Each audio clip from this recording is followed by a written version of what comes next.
Olá, bom dia, doutor Marcos Vinícius, seja bem-vindo, é um prazer recebê-lo.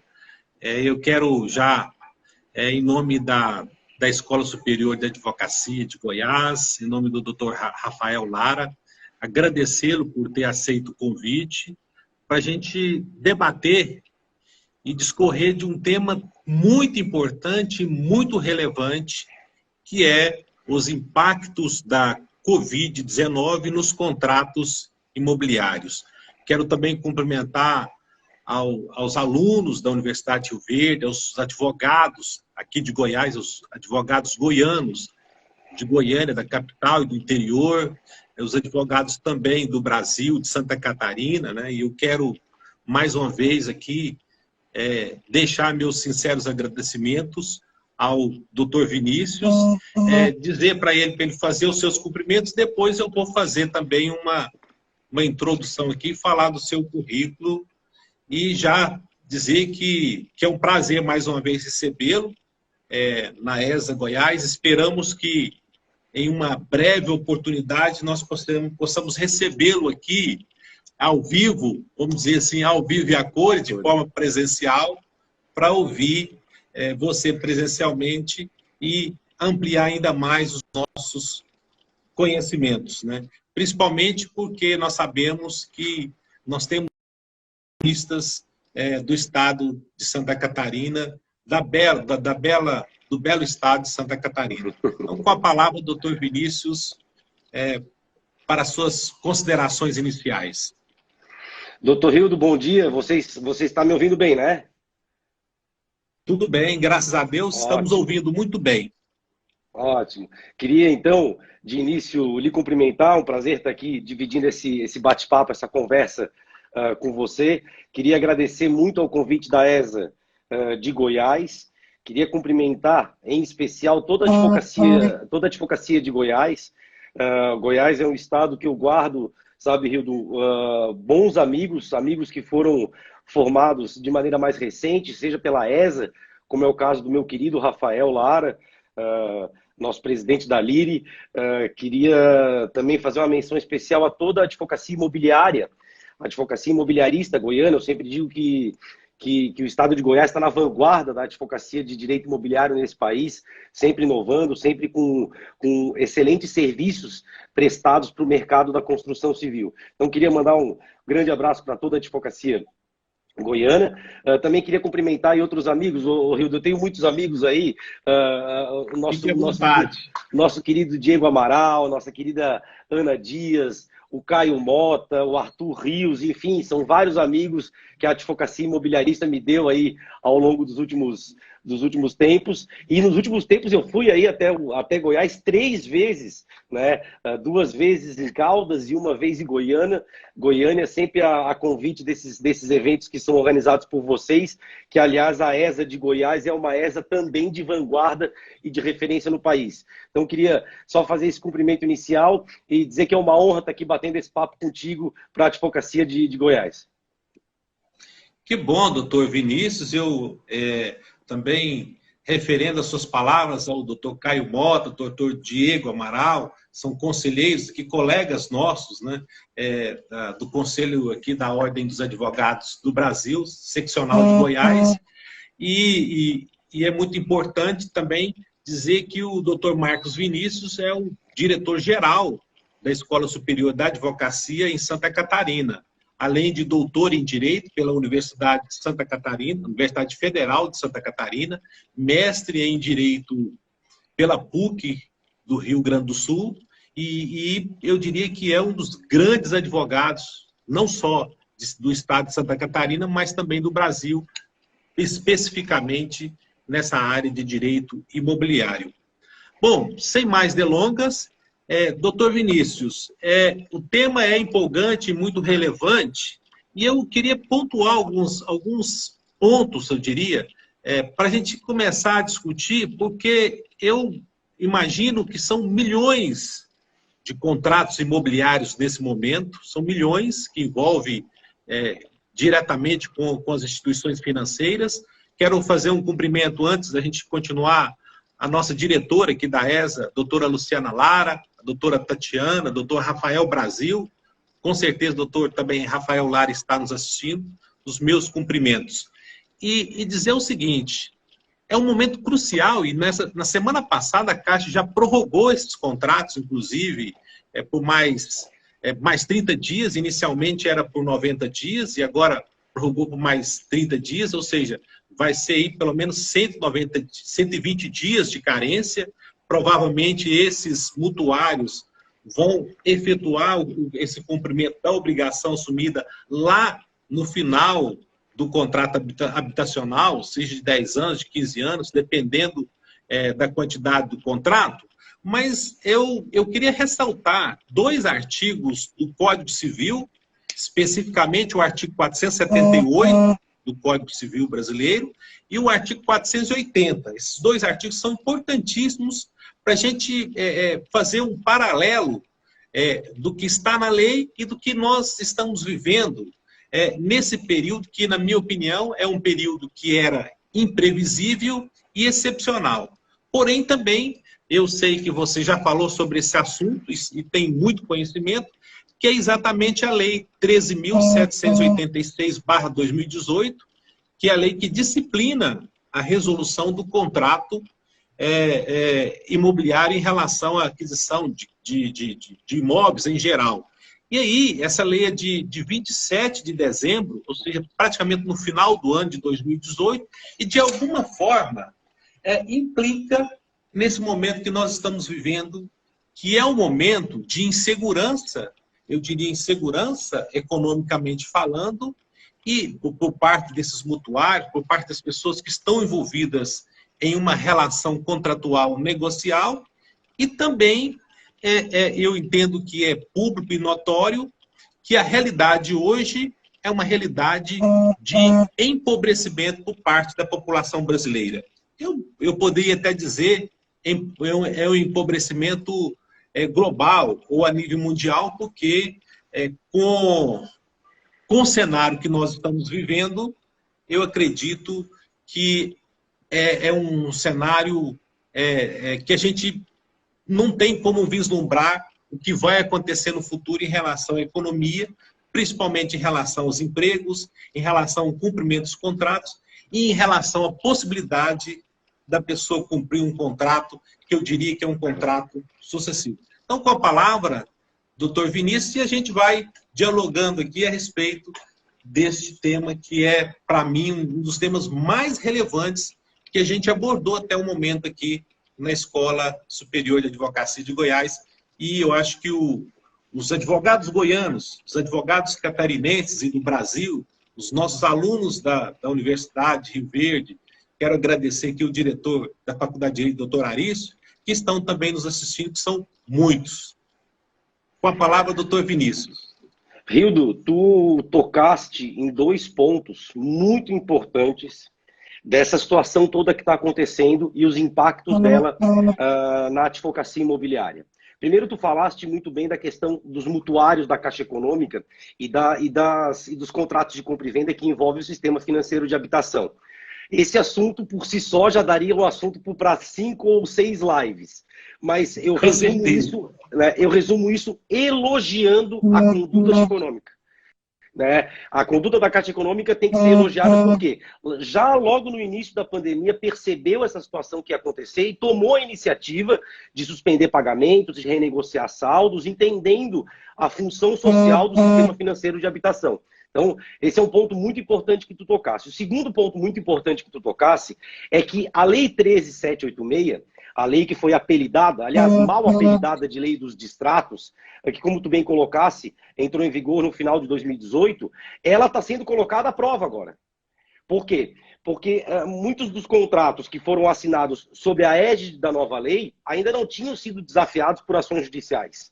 E agora esses contratos que foram assinados, por exemplo, em início de 2019, metade de 2019, início de 2020, vão ser colocados à prova em eventuais ações judiciais e já será invocado o direito vigente à época da celebração do contrato, que é a 13.786. Então, todo mundo estava angustiado para saber como que a 13.786 ia ser recepcionada pelo judiciário. E ela acaba sendo recepcionada pelo judiciário não no momento de normalidade contratual, e sim no momento de excepcionalidade contratual. Por isso, tu tocasse em dois pontos que são aí, digamos, as duas feridas dessa questão do direito imobiliário. Mas de um panorama geral, ô Rildo, eu, quando começou essa loucura toda, eu comecei a ler e assistir transmissões e conversar com colegas, e eu te confesso que eu demorei aí umas 3 ou 4 semanas para começar a me manifestar com relação ao assunto, porque eu fiquei numa questão assim mais, digamos, uma fase mais introspectiva, vou pensar qual que é o meu posicionamento. E aí eu resolvi dar 2 passos para trás, antes de entrar na questão jurídica. Resolvi dar 2 passos para trás, porque de vez em quando você dando um passo para trás, você consegue ver a situação de uma maneira sistêmica. E você consegue começar a ponderar pontos de vista e questões que você deixaria de lado. Então, a primeira coisa que eu fiz, vou fazer o seguinte, eu vou esquecer que eu sou da área do direito. Digamos que eu sou da área da economia. E aí eu comecei a me questionar, como é que um setor econômico, aliás, como é que um país sai de uma crise econômica?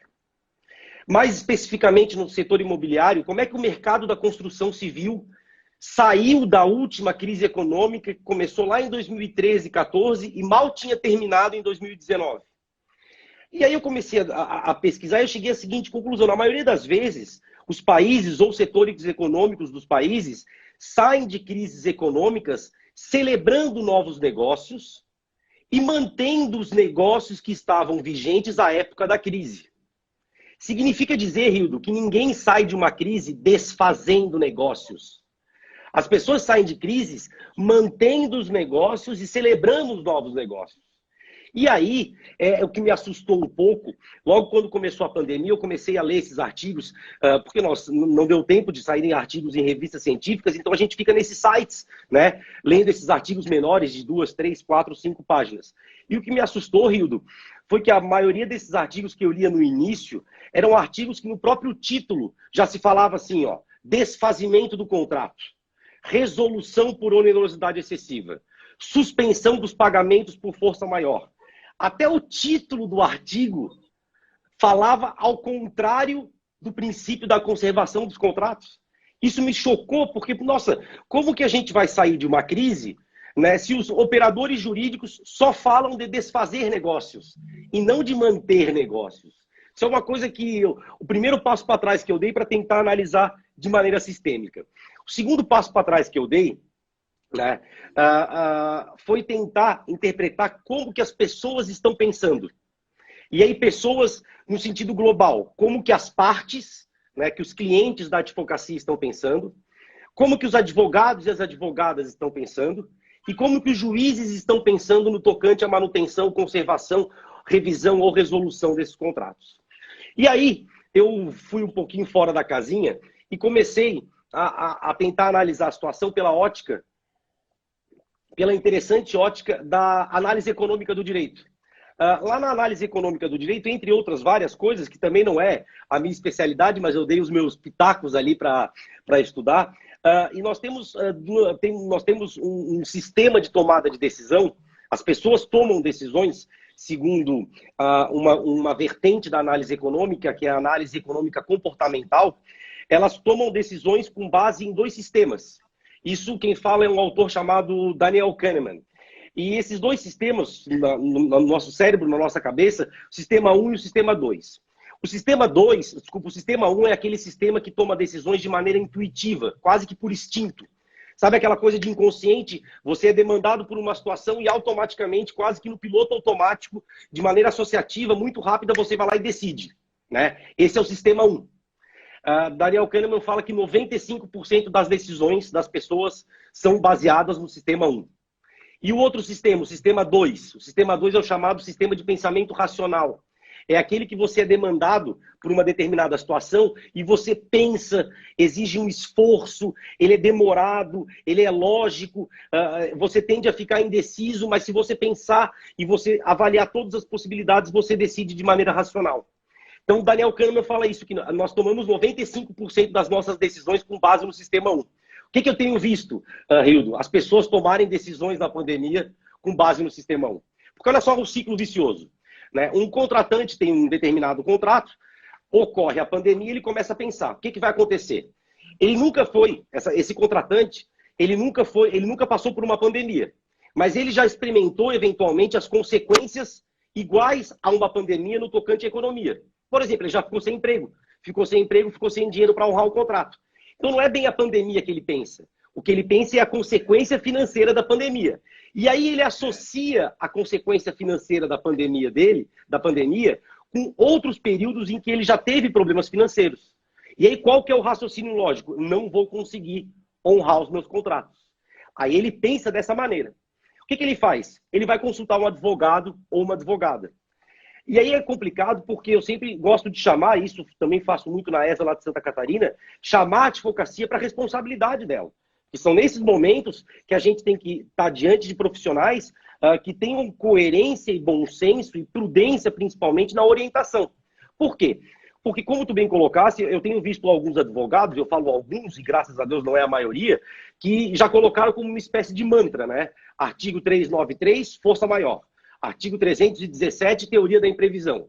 478, 479 e 480, resolução por onerosidade excessiva. Virou um mantra. Aí a parte resolve consultar o advogado ou a advogada, e qual é a primeira reação do advogado? Ó, você pode. O que você pode fazer? Você pode resolver o contrato, você pode revisar o contrato, você pode pedir indenização, você não precisa pagar, você não precisa nada. A pandemia é o guarda-chuva para todos os problemas. Bom, diante desse cenário, o advogado que mal orienta o cliente acaba incentivando ele a entrar com uma ação. E aí entra com uma ação e isso cai aonde? Lá no judiciário. E o juiz, que também pensa pelo sistema 1 e pelo sistema 2, o juiz faz uma presunção universal de que todas as pessoas foram afetadas, financeiramente falando, com a pandemia. O que não é verdade. Alguns setores foram, outros não foram, alguns foram muito, né? Mas me parece, por exemplo, que não há de se falar em perda de capacidade financeira de um promitente comprador que seja juiz de direito e está recebendo seus proventos de maneira regular, de maneira natural. Mas o que acontece? Quando sai da cabeça do contratante, vai para a cabeça passando pela cabeça do advogado e chegando na cabeça do juiz, o juiz faz toda aquela mistura de 393, 317, 478, 479, 480. O que acontece? Faz a presunção e desfaz os negócios. Então, a título de introdução e quase que a título de curiosidade, eu resolvi dar uns 2 passos para trás para começar a tentar interpretar toda essa situação que estava acontecendo, primeiro com experiências do passado, como é que saímos de crises? E segundo, como é que as pessoas estão pensando, porque tudo que desemboca no judiciário, ou que desemboca nas relações contratuais, parte daqui, né? Parte de como a gente está pensando. E a pandemia nos faz pensar, me parece que a pandemia nos faz pensar dessa maneira. Mas, a título de introdução, era isso, Rildo. Doutor Vinícius, e eu concordo plenamente com suas colocações. E aqui em Goiás, eu conversando com alguns colegas, nós temos eu uso uma máxima aqui, que ela é muito antiga, né? Que bom senso e caldo de galinha não faz mal a ninguém. E aí o bom senso também deve prevalecer, porque nem sempre a resolução ou a rescisão ou o distrato como queira é a melhor alternativa. Uma transação às vezes extrajudicial, talvez seria a melhor alternativa. E aí esse ponto 1 aí, que todos, né, uma grande maioria pensa em promover através de uma ação judicial e através da resolução, não é o ideal, nem às vezes para o profissional, no caso o advogado, e nem muito menos para o mutuário, que na verdade ele busca uma forma plausível de conseguir cumprir a sua obrigação.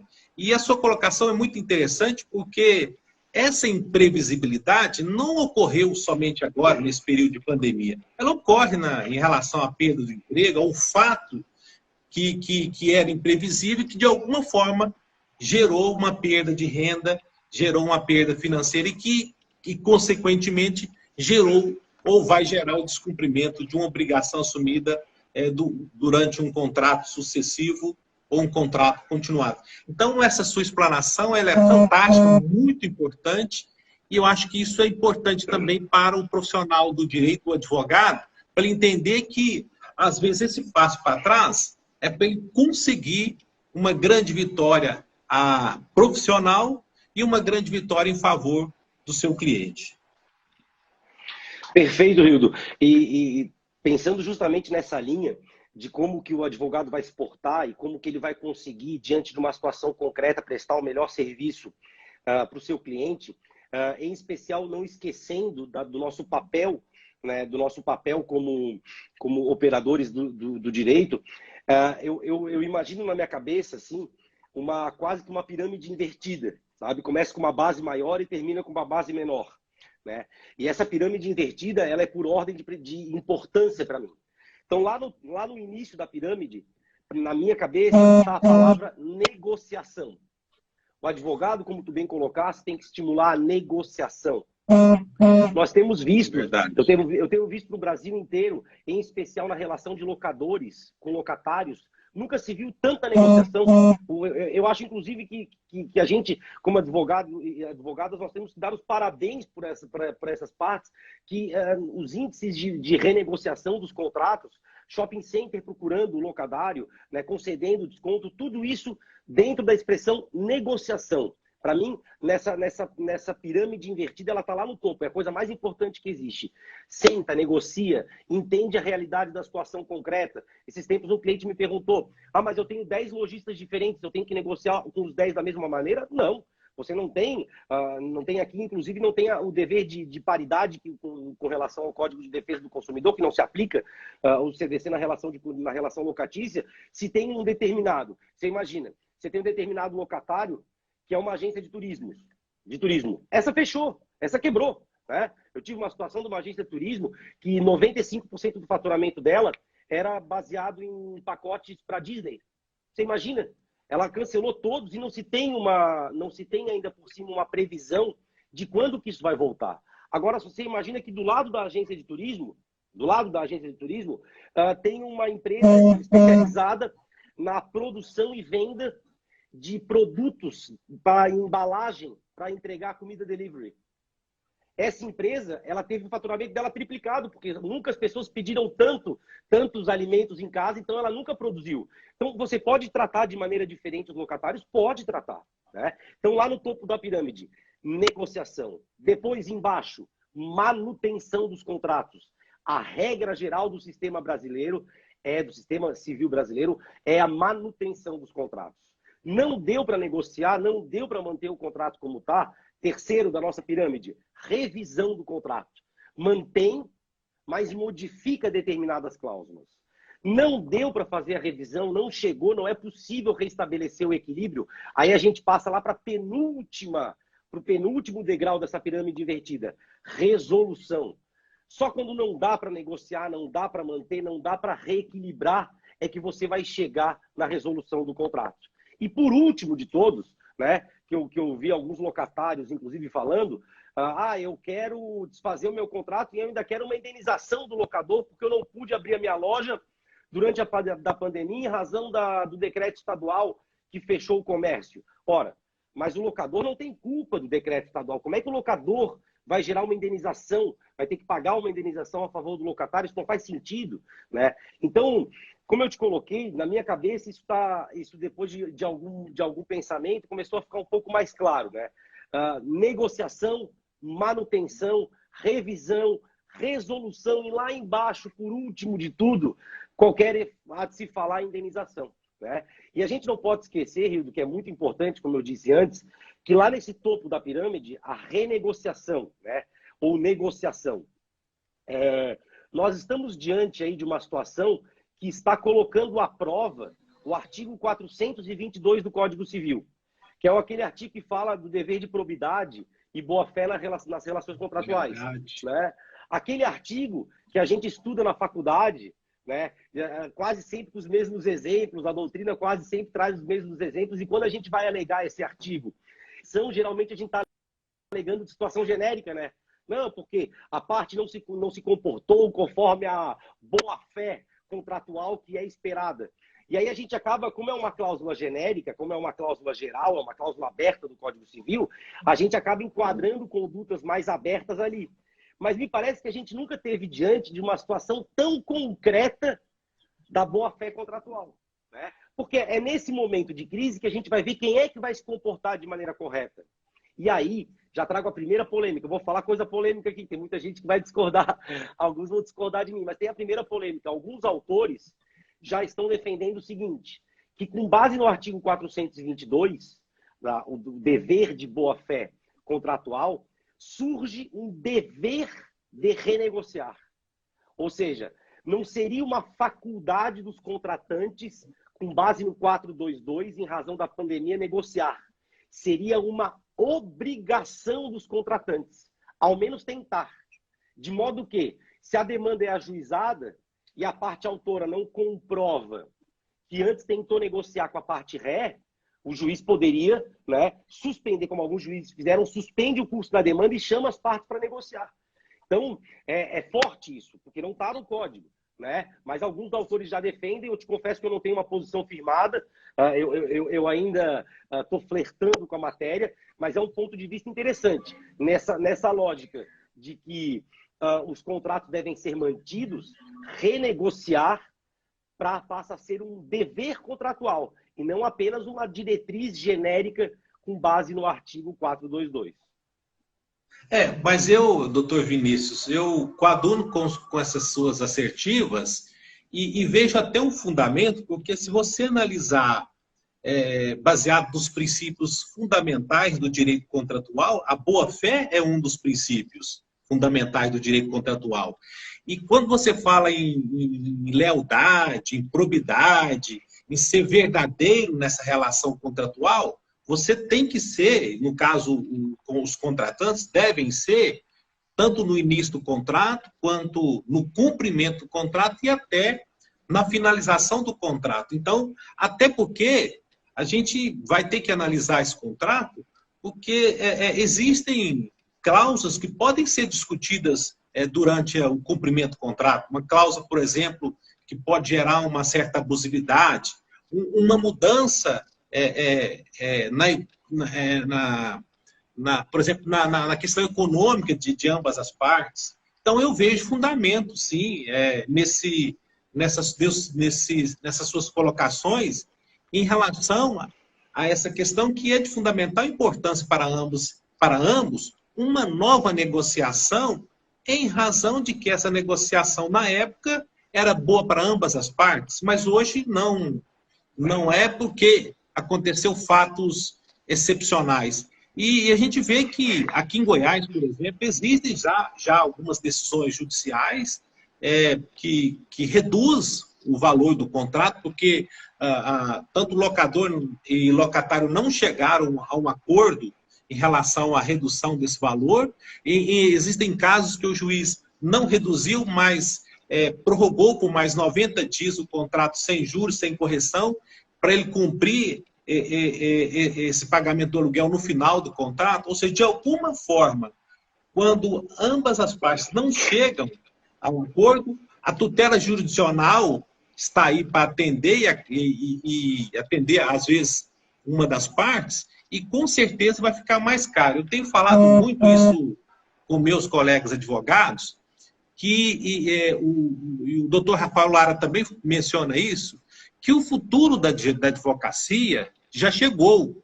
E o futuro da advocacia é as negociações extrajudiciais, é as consultorias que vão alavancar a advocacia nesses momentos difíceis que nós estamos passando agora e que vamos continuar passando por causa do número excessivo de advogados no Brasil, que cresce a cada dia. E aí, essas negociações extrajudiciais, mediação, conciliação, vamos dizer assim, a grande coqueluche do momento, o grande trunfo que a advocacia brasileira tem para, não só para os momentos como nós estamos passando agora, mas também para o futuro.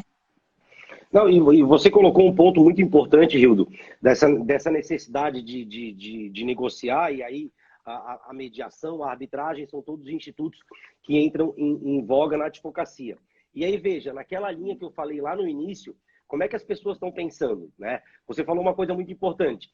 Antes de propor ação, você tem que sentar e negociar, né? Mas vamos lá, vamos trabalhar com a cabeça das pessoas. Eu sou locatário, Eu sou locatário e eu estou pensando no que eu vou fazer. Eu não consigo pagar aquele aluguel de 20 mil desse mês. Então eu penso, primeira coisa que eu posso pensar, eu vou sentar com o locador e vou negociar. De repente ele vai reduzir o valor do meu aluguel, né? De repente ele vai me dar um bônus, de repente ele vai adiar isso lá para dezembro, quando é o mês de Natal e eu tenho boas vendas e assim por diante, né? Mas eu estou pensando se eu vou entrar ou não vou entrar naquela negociação. E ao entrar numa negociação, é claro, a gente ganha e a gente perde dentro daquilo que a gente quer. Só que aí eu penso o seguinte, bom, eu ouvi falar que os juízes lá em Florianópolis, quando você propõe uma ação dizendo que você não tem mais capacidade financeira, o juiz suspende o aluguel na hora. Aí eu penso assim, ó, para que eu vou negociar extrajudicialmente e conseguir um desconto se eu posso propor uma ação judicial e receber uma isenção / suspensão do pagamento? Então, inclusive, para fortalecer a mediação e a negociação extrajudicial, os juízes têm que tomar cuidado com isso que alguns já estão chamando de ativismo pandêmico. Tem que tomar cuidado, porque isso pode incentivar, isso pode dar o efeito inverso daquilo que você falou com tanta propriedade, que é as pessoas sentarem, a advocacia investir na mediação e na negociação. Tem que tomar um pouco de cuidado, não nós advogados também, mas sobretudo a magistratura. Porque a decisão que se dá num caso é um recado que se dá para os demais. E esse recado não pode ser um incentivo à propositura de ações, mas sim um desincentivo à propositura de ações, né?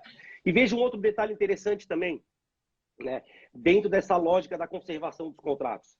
Agora, nós temos que separar os contratos envolvendo relação de consumo, em que existe uma disparidade entre as partes, com os contratos que não envolvem relação de consumo, em que presume-se a paridade.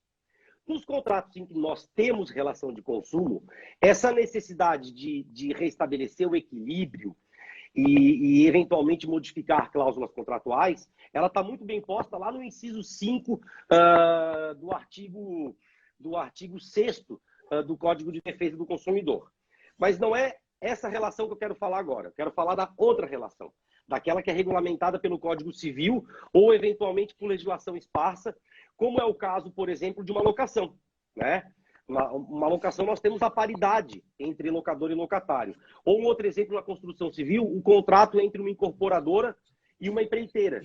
A incorporadora contrata a empreiteira para fazer as obras. Então, vejam, nesses dois tipos de contratos, que são regulados pelo Código Civil, o que nós temos como aplicação de regra geral do sistema é a conservação do contrato. E aí nós temos o artigo 421, que é muito importante, em especial o 421, parágrafo único do Código Civil, que diz que a intervenção do Estado, aliás, esse dispositivo foi todo alterado com a Lei da Liberdade Econômica de 2019. Né? O parágrafo único do 421 diz o seguinte: a intervenção do Estado para rever cláusulas contratuais é mínima e deve ser encarada como exceção. Depois vem o inciso 3 desse artigo 421-A agora, e deixa claro que a revisão do contrato é excepcional e deve ser limitada. E esse mesmo artigo 421-A, no inciso 2, ele diz o seguinte: a alocação de riscos, quando nós estamos falando de um contrato que tem paridade, ela é presumida. Ou seja, presume-se que as partes resolveram alocar os riscos aqui ou lá, eu assumi um risco, você assumiu o outro. Isso tem que ser mantido, né? São dois artigos muito importantes, o 421 e o 421-A do Código Civil, e outra, né? Artigo 113, parágrafo único, inciso 5 do Código Civil, a interpretação do negócio jurídico. Como que você vai dar na hora que né, o papel aceita tudo, tem muita cláusula que está escrita ali, mas como é que você vai ler e vai interpretar isso? Né? A interpretação ela tem que ser dada com base nas informações, de forma razoável, de forma racional, mas sobretudo com as informações que eram acessíveis às partes no momento da celebração do negócio. Né? Então vejam, é um conjunto de dispositivos, Rildo, 421, 421-A e 113, parágrafo 1º do Código Civil, que são diretrizes que a gente pode utilizar para conservar, para manter os contratos em se tratando de uma relação não paritária. Agora, desculpa, em se tratando de uma relação paritária. Agora, em se tratando de uma relação não paritária, aí a gente está diante do Código de Defesa do Consumidor, e aí a lógica, eu posso concordar, tenho que concordar. A lógica é um pouquinho diferente do papel do Estado. Eu acho interessante as suas colocações e é um entendimento novo, mas um entendimento importante foi esse artigo 421, que trata da liberdade econômica. Por outro lado, eu gostaria de analisar também nesses contratos, você delimitou muito bem aí a questão de contrato que é uma relação de consumo e contrato que é uma relação de prestação de serviço. Você até citou o exemplo, caso de uma incorporadora ou uma construtora que contrata uma outra empresa para construir determinada obra. E é diferente mesmo. Mas um ponto que eu acho que acaba incentivando, e você colocou isso muito bem, que esse incentivar de buscar a tutela jurisdicional gera um problema para as partes, gera um problema para a advocacia e até mesmo para o judiciário, e é exatamente um ponto que eu reputo que, às vezes, nós, advogados, temos que nos ater na hora de confeccionar o contrato, na hora de analisar o contrato e na hora mesmo de orientar os nossos clientes em relação à multa contratual. Eu vejo muitos contratos de locação, contratos em geral, contratos de prestação de serviço, de empreitada, de venda de terrenos, de imóveis em geral, apartamentos, casas, que a cláusula de multa sempre é uma cláusula bem, assim, às vezes até considerada abusiva, em razão de que o advogado acaba acatando uma orientação, né, da parte que, de alguma forma, exige uma multa mais pesada, tentando inibir o não descumprimento do contrato, que, na minha opinião, é um grande erro. Eu penso que chegou o momento da gente também trabalhar essas questões para que lá na frente a gente não tenha um problema jurídico e da pessoa logo pensar, olha, esse contrato aqui nós vamos resolvê-lo, promover a resolução e, com certeza, a gente vai chegar lá no judiciário e vai conseguir a resolução. Eu acho que isso é importante a gente analisar e apresentar para o advogado em geral, que sempre busca atender a demanda do cliente sem observar que essa demanda, às vezes, lá na frente, vai ser um problema para o seu cliente. Perfeito, Rildo. E são esses contratos, né, que muitas vezes, como você colocou, contém cláusulas abusivas, em especial de multa, né, em especial aqueles que são tutelados pelo Código de Defesa do Consumidor, são esses contratos que estão sendo colocados à prova nessa situação, né? E aí, além da aplicação da multa, como tu bem colocasse, as pessoas, como eu disse antes, elas naturalmente pensam em desfazer o negócio ou modificar as cláusulas do negócio. E aí talvez seja interessante, até já encaminhando para o nosso final, que eu estou vendo aqui o nosso tempo, entrar nessa situação bem polêmica, que são os requisitos para, eventualmente, você pleitear a revisão do contrato, judicialmente falando, ou os requisitos para você pleitear a resolução do contrato do ponto de vista jurisdicional. Vejam que é um assunto que está longe de ter um consenso. O que eu vou expor aqui para vocês é o meu posicionamento e vou colocar para vocês onde que eu tenho visto divergência entre os autores. Bom, muito se fala em desequilíbrio, né? Aconteceu um desequilíbrio contratual, de modo que eu não consigo mais pagar, porque minha loja está fechada, eu não consigo mais pagar aqueles 20 mil reais de aluguel que eu tinha que pagar. Esse equilíbrio, ele consegue ser resolvido ou ele não consegue ser resolvido? Não consegue ser resolvido, porque a loja quebrou, inclusive. Então ela não tem mais como pagar o aluguel porque ela quebrou, né? Mandou seus funcionários embora e tudo mais. Então, diante desse cenário, não tem o que fazer. A loja quebrou, né? Inegavelmente vai ter que ter uma ação de resolução do contrato, ou do locador contra o locatário, ou vice-versa, né? Mas temos uma outra situação, que é o equilíbrio ainda pode ser restabelecido. Esse equilíbrio pode ser restabelecido, como eu disse lá no início, primeiro por negociação. Mas se não deu a negociação, você pode propor uma ação para restabelecer o equilíbrio do contrato, pedindo a revisão contratual? Bom, aí a gente tem que ver o que está por trás desse objeto contratual. Se a gente estiver diante de uma relação de consumo, a maioria dos autores tem dito que sim, que cabe ação de revisão para restabelecer o equilíbrio entre as partes. Isso com base no artigo 6º, inciso 5 do Código de Defesa do Consumidor. Segundo tipo de relação. Então, só um detalhe interessante, aí se enquadra, nesse ponto que eu acabei de falar, se enquadram os contratos de compra e venda em incorporação imobiliária. E também loteamentos. Por quê? Porque são contratos de relação de consumo. Segundo tipo de contrato, estamos diante de um contrato de locação. É possível, num contrato de locação, você pedir a revisão? Para a maioria dos autores, sim, com base no artigo 19 da Lei do Inquilinato e no artigo 567 do Código Civil. Terceiro tipo de contrato, contrato do Código Civil. Esse contrato entre a empreiteira e a incorporadora. Esse é o ponto mais polêmico. Aqui, pelo menos de tudo que eu li, ainda existe uma grande controvérsia.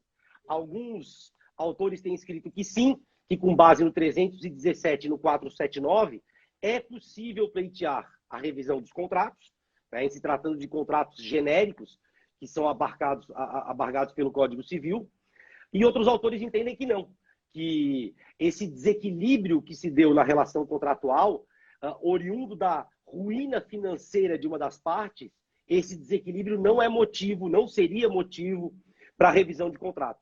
Então, a pergunta que é demandada ao advogado vai ser respondida com o famoso depende, né?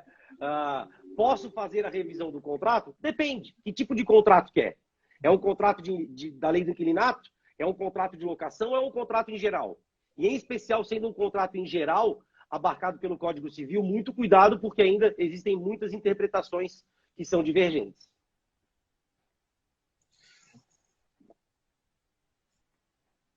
Bom, então é interessante também essa sua fala, porque eu vejo a nível... e aí você fez uma colocação muito interessante agora há pouco, que eu tinha esquecido de mencionar, doutor Marcos Vinícius. Você falou que antes de analisar a questão legal, você teve que dar um passo para trás e estudar a economia. E aí você acabou dizendo que o advogado também tem que entender um pouco de economia. Eu falo isso nas aulas de família, que o advogado tem que ser um pouco de psicólogo também, né? E agora nós estamos aprendendo com você que o advogado também tem que entender um pouco de economia. E é baseado nessa sua fala de economia que a gente fala um pouco das provas, né? Quais as provas para você conseguir inicialmente esse raciocínio nosso, que é essa negociação, e depois, se não conseguir essa negociação, a resolução. E aí eu tenho conversado também muito com os colegas advogados aqui de Goiás, que uma planilha técnica, uma planilha, às vezes, confeccionada por um contador, demonstrando essa realidade ou essa imprevisibilidade, mas demonstrando também algo que ele pagou e que foi exagerado, e que talvez no início do contrato não teria sido, mas que no decorrer do contrato acabou ocorrendo um certo exagero. Até porque nós estamos vendo agora a questão da taxa de juros aqui no Brasil. Se você buscar aí na memória, há cerca de 2, 3 anos atrás, nós tínhamos uma taxa de mais ou menos 13%, essa taxa praticada pelo Copom aí, que é a política monetária, que é o Conselho de Política Monetária do Brasil, que hoje está em 3%. E há cerca de 2 anos também nós tínhamos aí a taxa de cheque especial em torno de 10%, 12%, de cartão de crédito. E é em relação a essa questão que eu queria ouvir de você, em relação ao instrumento de prova para você, às vezes, ter uma relação de paridade, você disse muito bem aí, de isonomia, para discutir esse contrato. Seria, por exemplo, uma planilha técnica demonstrando a nova realidade e o que ele pode pagar?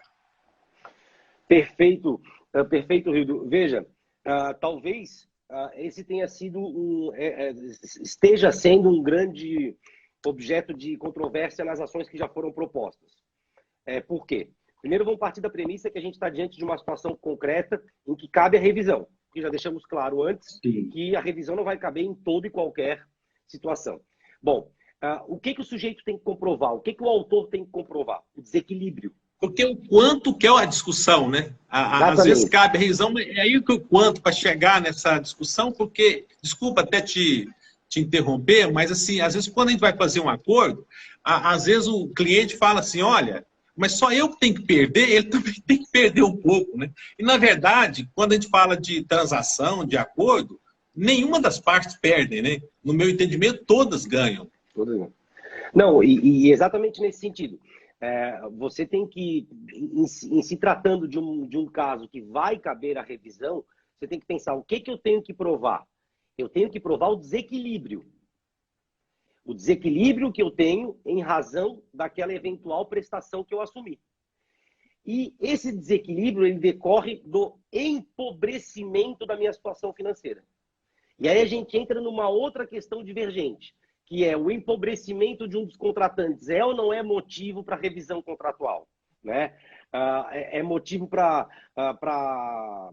o juiz fazer a intervenção no contrato e modificar as cláusulas, ou que vale ao pacta sunt servanda?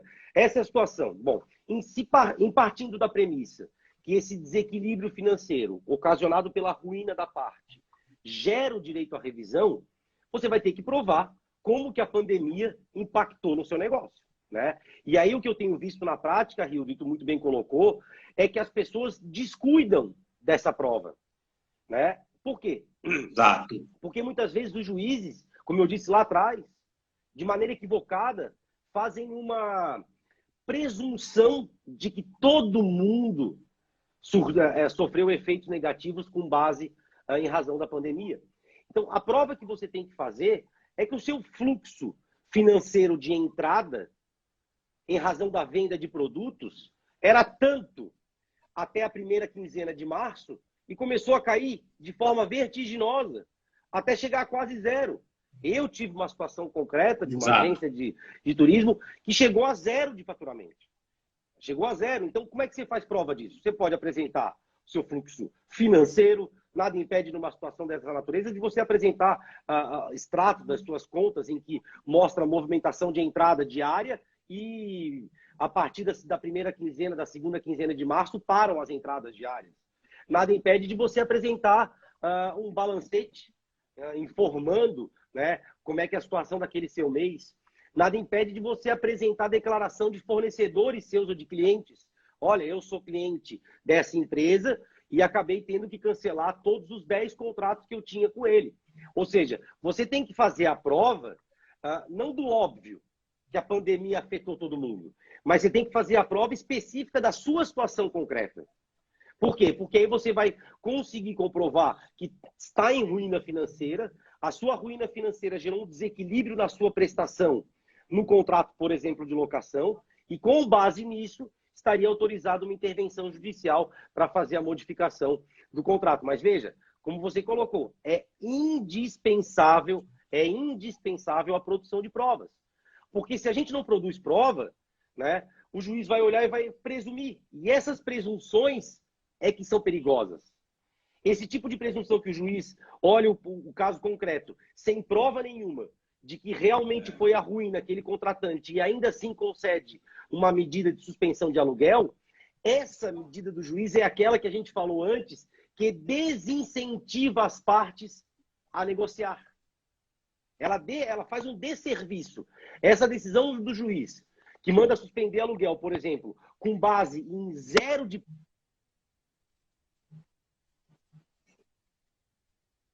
serviço para as demais. Então, é muito importante esse ponto que você está colocando da produção de provas, porque eu tenho visto as pessoas descuidarem disso. Exatamente. Darem muita relevância para essa situação. Excelente essas suas colocações, porque a gente discute muito essa questão de provas e eu uso, inclusive, uma máxima, né, que me diga quais são suas provas, que eu te direi quais são os seus direitos. e às vezes, na ânsia de buscar o direito, acaba que o profissional deixa de juntar as provas fundamentais para conseguir aquilo que ele está pleiteando junto. E eu diria que pleiteando junto a outra parte que ele vai tabular uma negociação. E eu não digo provas só em relação à tutela judicial, isso favorece ele a ter uma melhor negociação nesse novo pacto, em virtude desse fato concreto que você disse muito bem, que é esse fato que nós estamos passando agora, que é em relação ao Covid-19. Eu vejo que nesse ponto específico, nós precisamos ser mais cautelosos e mais cuidadosos, porque nem sempre nós juntamos as provas necessárias para conseguir aquela revisão desejada. E, de alguma forma, o nosso sucesso profissional vai ocorrer também. Consequentemente, será o sucesso financeiro. E esse sucesso profissional e financeiro tem consequência com esse cuidado e zelo que o profissional, no caso, nós advogados, temos que ter ao buscar uma mediação, uma conciliação, uma negociação via extrajudicial e depois, caso não consiga, uma tutela judicial do referido contrato, seja de compra e venda, de relação de locação ou qualquer outra modalidade contratual. Perfeito, Rildo. E eu vi aqui, só para concluir, eu vi até algumas pessoas fazendo perguntas com relação ao projeto de lei 1179, lá que fala do regime especial e transitório das relações jurídicas privadas. Só uma notícia importante, esse projeto de lei ele já foi aprovado no Senado, depois ele foi aprovado na Câmara, e entre vários dispositivos desse projeto que impactam na atividade do direito imobiliário, tem um muito importante que é o artigo 9º, né? O artigo 9º que fala que o juiz não poderá conceder liminar em ações de despejo que tenham sido ajuizadas a partir do dia 20 de março. E ele não vai poder conceder liminar com base em 6 incisos do artigo 59, parágrafo 1º da Lei de Locações. E o mais importante desses incisos é o inciso 1, falta de pagamento. Então, com a aprovação desse projeto de lei, eventualmente, se o inquilino não pagar a locação, e vejam, não fala de locação residencial ou não residencial, fala de locação como um todo, então abarca as duas. Né? Se o sujeito não pagar o aluguel e a ação for ajuizada, tiver sido ajuizada depois do dia 20 de março, o juiz não vai conceder a liminar, com base na falta de pagamento. Né? Então, isso é um dispositivo que é protetivo para os locatários. Mas vejam, temos que tomar um certo cuidado aqui, porque as ações que foram ajuizadas antes do dia 20 de março não estão abarcadas nisso aqui.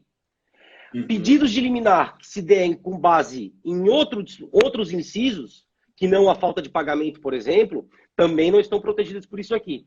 E o principal que para mim faltou nesse projeto de lei, né?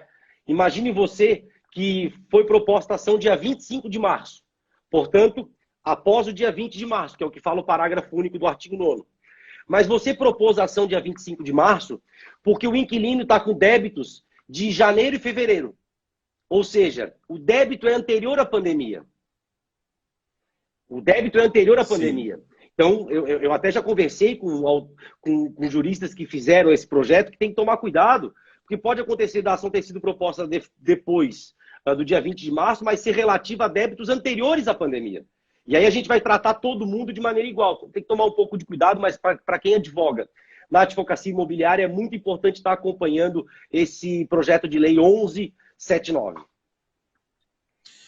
Doutor Marcos Vinícius, nosso tempo está esgotando, aliás. Eu quero mais uma vez dizer que estou muito feliz e os nossos colegas, os nossos alunos, quem assistiu à live, eu tenho certeza que teve o seu conhecimento ampliado. Você discorreu muito bem sobre o tema, de forma muito inteligente, competente. Você fez um panorama aqui que eu gostei bastante e com certeza os outros demais que puderam assistir essa nossa live gostou muito. Então, eu quero mais uma vez dizer muito obrigado. Foi um prazer tê-lo conosco aqui nesse nosso encontro da de ESAs, né? E esse relacionamento, apesar de estar distante, eu acho que foi estreitado nesse momento, porque são temas de grande relevância, não só para a advocacia de Goiás, nem somente para a advocacia de Santa Catarina, mas a nível de Brasil, e que com certeza vai ficar gravado aqui nos nossos anais, e as pessoas depois que quiserem assistir, terá disponibilidade na ESA. Então, mais uma vez, muito obrigado, e você fique com as considerações finais. Obrigado, Rildo. Obrigado, Rildo. Muito legal a oportunidade de bater esse papo aí com você e toda a advocacia de Goiás. Mais uma vez, meu grande agradecimento ao nosso presidente, diretor-geral da ESA, Rafael Lara, um grande amigo que a advocacia me deu. E estou sempre à disposição aí do estado de Goiás para bater papo, para conversar. Como eu disse, tenho grandes amigos e sou muito admirador da advocacia de Goiás. Obrigado e um abraço. Muito obrigado, fique com Deus. Um abraço a todos que nos assistiram e até uma próxima oportunidade. Um abraço, tchau. Tchau.